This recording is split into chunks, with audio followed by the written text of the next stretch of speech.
If you're using an Apple Watch with a Milanese loop band, you'll notice right away that it feels very different from traditional straps. Instead of buckles or holes, it uses a smooth stainless steel mesh with a magnetic clasp, which gives it a clean and premium look. But for first time users, that same magnetic design can be a little confusing, especially when figuring out how tight it should be or how to remove it without pulling too hard. The good thing is that the Milanese loop is designed to be simple and adjustable once you understand how the magnet works. With just a few quick movements, you can put it on securely and take it off just as easily without any struggle. Try these. Step 1. Hold the Milanese loop band and separate the magnetic clasp. Step 2. Slide your wrist through the open loop with the watch face positioned correctly.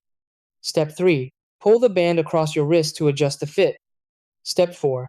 Let the magnetic clasp attach to the band where it feels comfortable. Step 5. Make sure the fit is snug but not too tight for comfort and sensor accuracy. Step 6.